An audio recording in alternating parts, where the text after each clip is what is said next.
Okay, welcome back to another video tutorial for your Romeo and Juliet essay. This is the second video that I've created.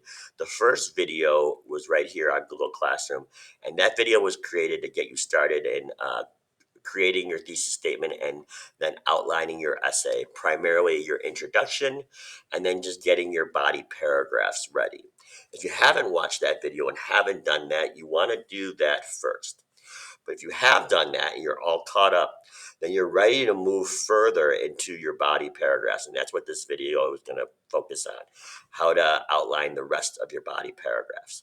So the first thing I'm going to need you to do is I'm going to need you to open this assignment. So please pause this video in just a second and open the Romeo and Juliet essay outline.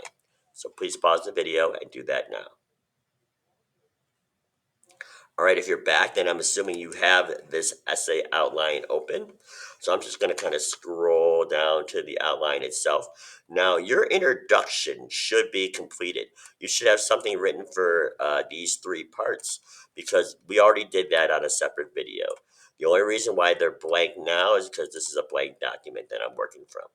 But what I do have on here is the thesis statement. I have my thesis statement that I used in the previous video too. And just to refresh your memory, I'm going to reread the thesis statement for you. So William Shakespeare's Romeo and Juliet is an iconic piece of drama because it's a tragic love story. It changes emotions from scene to scene to keep the audience engaged. And audiences can learn from the choices made by the characters. So again, that is my position. That is the case that I'm out to try to prove. And these are my three reasons that my body paragraphs are going to focus on. In last video, you should have taken each of these three reasons and use each one to start off each of your body paragraphs. So for example, my body paragraph 1 begins with my first reason. One reason Romeo and Juliet is such a celebrated and iconic piece of writing is because it's a tragic love story. That's my first reason up here in red. I scroll down to my body paragraph 2. It says, another reason the play is so iconic is because it changes emotions from scene to scene to keep the audience engaged. That was my second part, or my second reason here in blue. And then if I go to my third body paragraph, the first topic sentence says, the final reason this play is iconic and has continued to connect to audiences is that the audiences can learn from the choices made by the characters. And once again, if I go back up, that was my third example, or third reason, which was here in green. Right. But you should have done all that already. You should be at least this far in terms of outlining your essay. But now we're going to look to furthering your body paragraphs by adding examples, by adding evidence to support that examples, by talking about what is suggested, and by discussing why it matters. Okay. So to recap, this body paragraph 1, is going to be out to prove this statement.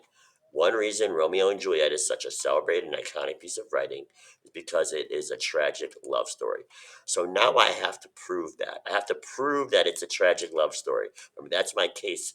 And like a lawyer, I need to give examples and evidence. So how do I know it's a tragic love story? Well, I'm going to give my first example to prove that. So I'm going to write Shakespeare reveals in the opening prologue that the two main characters' lives will end tragically. So that's my first example. How do I know it is a tragic love story? Because we're told in the first opening prologue that it is a tragic love story. But it's not enough that I just give an example, right? Like a lawyer, I have to back it up with evidence. And I have to make sure I cite that evidence properly, right? So I need evidence to support my example. So here's my evidence. The prologue states, comma, and now I'm going to put in a quote from the story, textual evidence to back up what I'm saying. From forth the fatal loins of these two foes, backslash at the end of the line, a pair of star-crossed lovers take their life. End quote.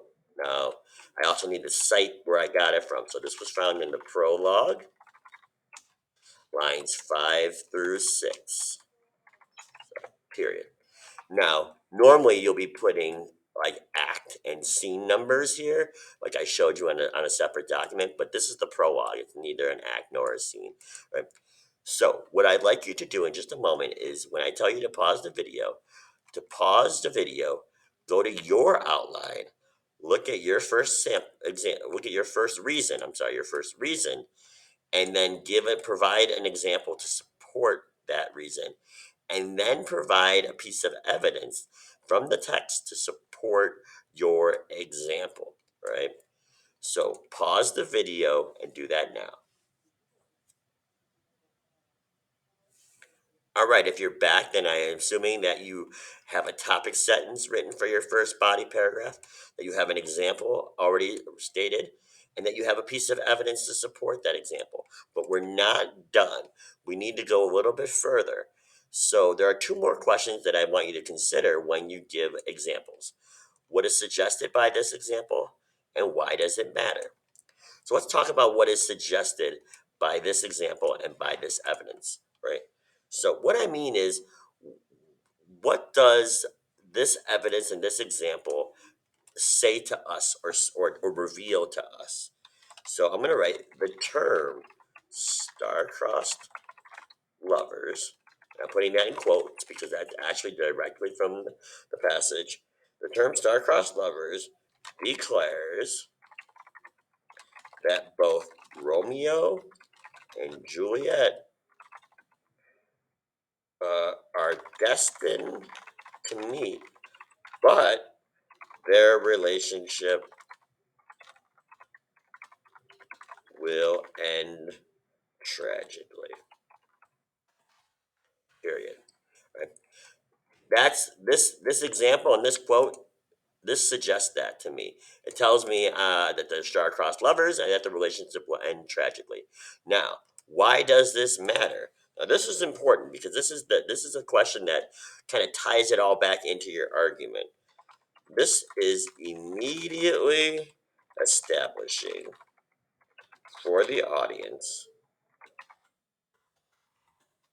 that this particular particular love story will not have a happy ending.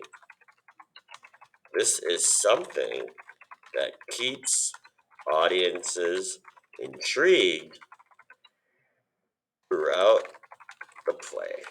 Period. So again, I gave an example. I backed that example up with evidence.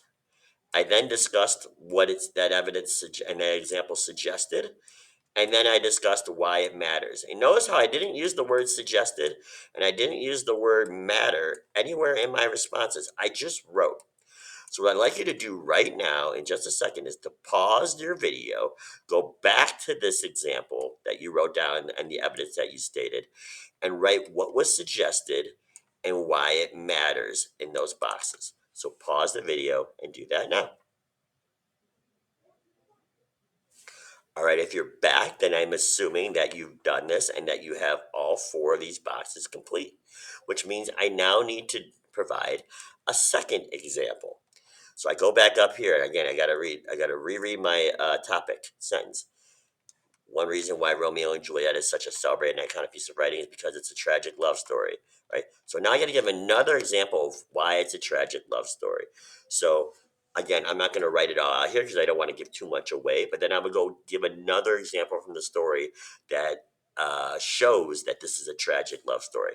And then I would give a third example that shows why it's a tragic love story. I would probably discuss the ending of the play for my third example, right? Because I would talk about how they kill themselves at the end, because that's how it becomes a tragic love story, right? But obviously, your essay might be different because you might be writing about a completely different topic and a completely different idea. But that is how you outline your body paragraphs. And when you do all that, you put it all together, it's actually writing the essay for you.